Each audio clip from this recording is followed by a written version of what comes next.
dengan saya Putri Kaila Deniluki, Saya Angelita Pratiwi. Saya Dina Melinda. Kami dari kelas 03 SAKP 011. Di sini kami akan membahas materi mengenai Moderating Regression Analysis. Jangan lupa ditonton videonya ya. Materi pertama yang kita akan bahas di sini yaitu pengertian. Apa sih Moderating Regression Analysis itu?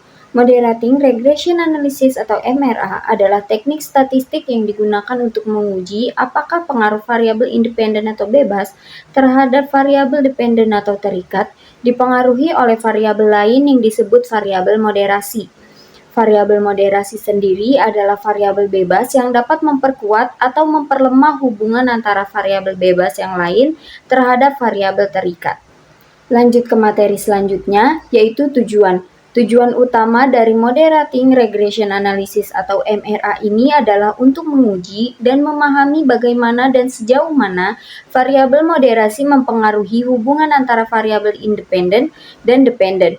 Hal ini penting untuk mengidentifikasi kondisi atau faktor yang dapat memperkuat atau memperlemah efek variabel independen terhadap variabel dependen.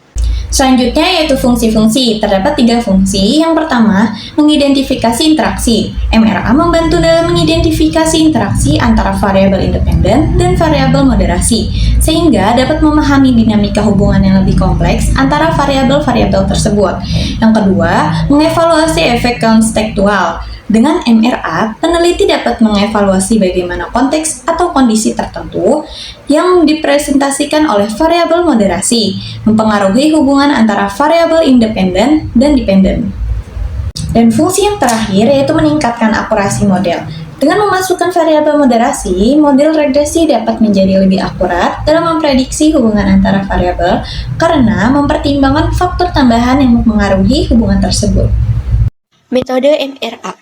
Beberapa metode yang digunakan dalam MRA antara lain yang pertama yaitu ada metode interaksi.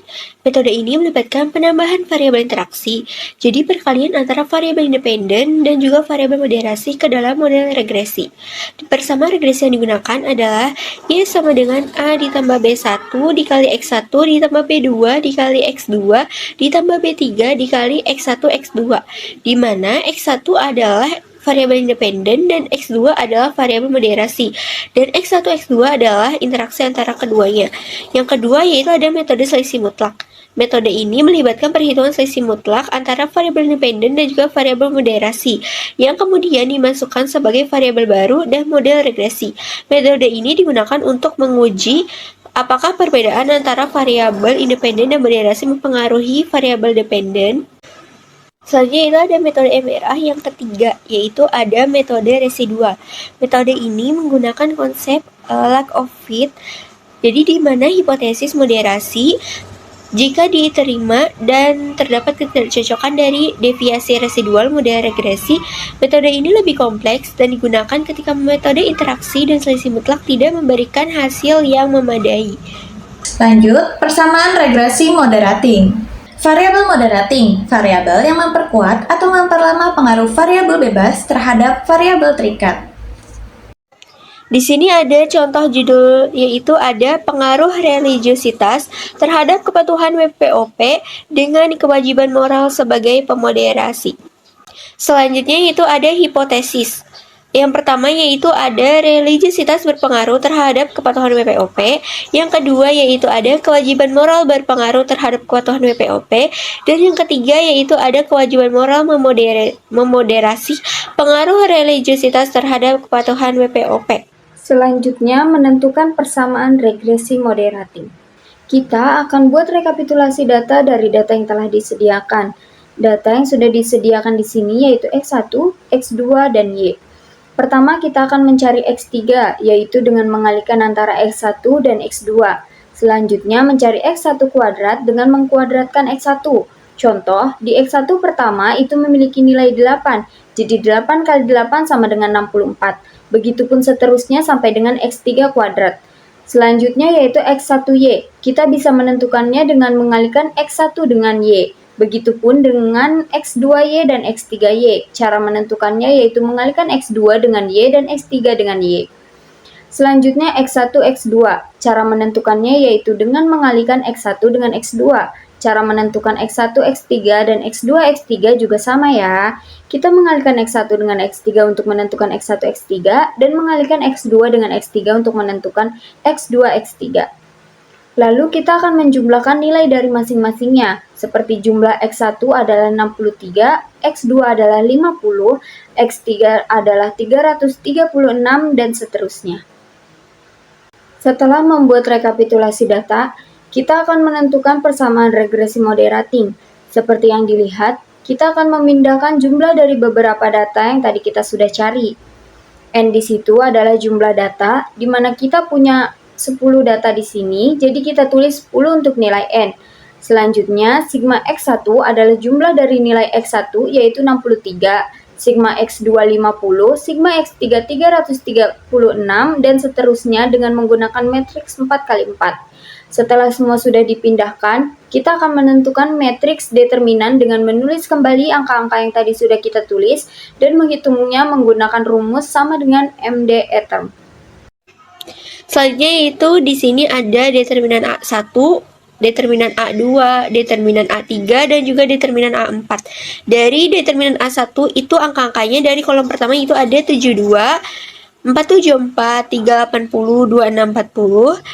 Kolom kedua 63, 419, 336, 2352. Kolom ketiga ada 50, 336, 274, 1932. Kolom keempat 332, D2352, 1932, 14, 016. Determinan A2 kolom pertama yaitu ada 10, 63, 50, 336.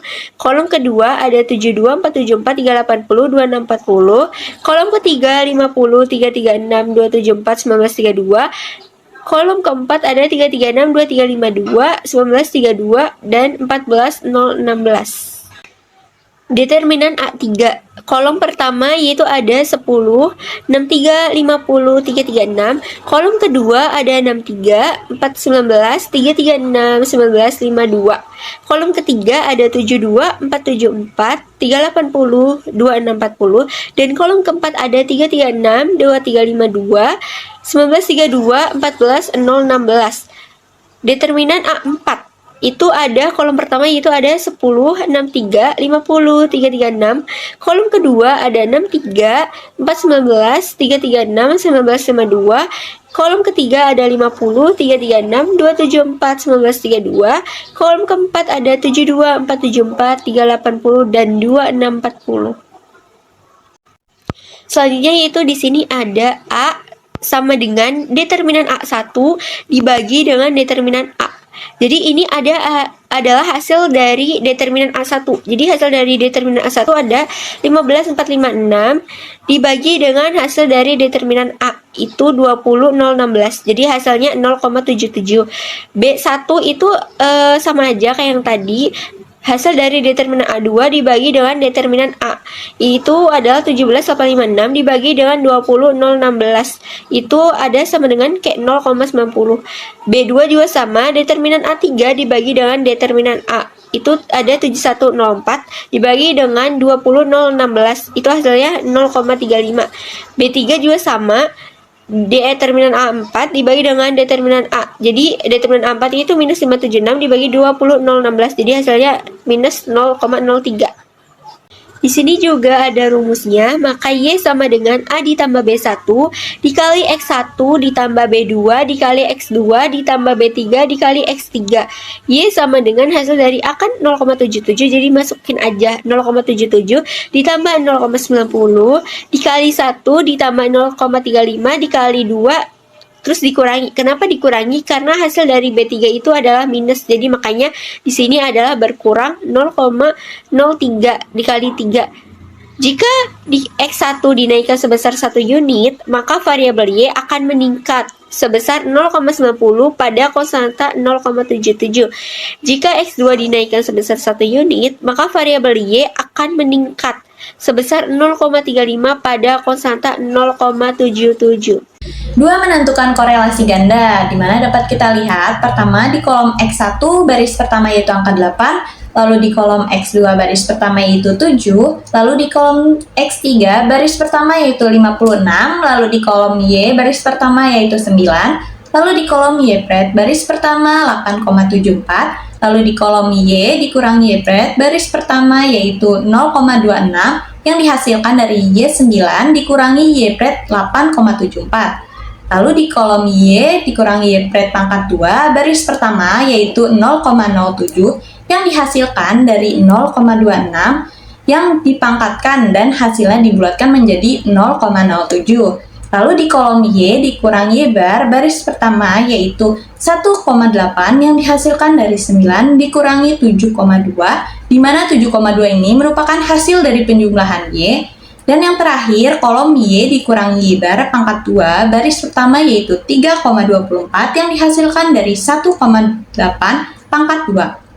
Dan sigma atau hasil dari X1 sama dengan 63, X2 sama dengan 50, X3 sama dengan 336, Y sama dengan 72, Y dikurangi Y pret pangkat 2 sama dengan 0,66, dan Y dikurangi Y bar pangkat 2 sama dengan 19,6.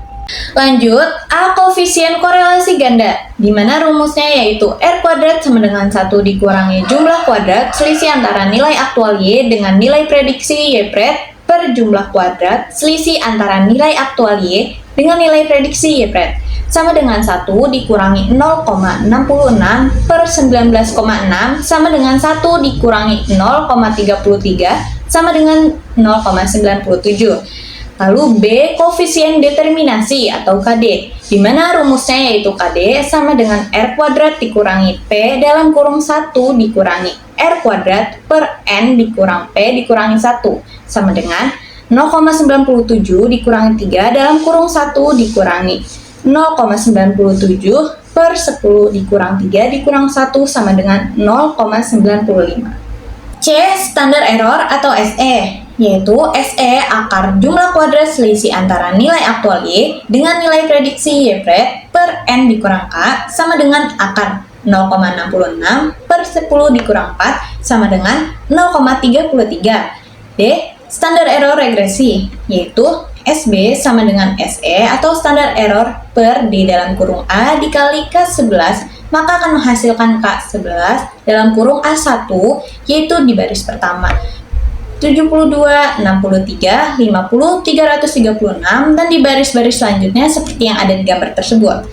Lalu K11 dalam kurung A2 yaitu di mana baris pertama 10, 72, 50, 336 dan di baris selanjutnya seperti yang ada di gambar tersebut. Sekian pembahasan dari kami tentang moderating regression analysis. Terima kasih sudah menonton video kami. Semoga bermanfaat. Wassalamualaikum warahmatullahi wabarakatuh.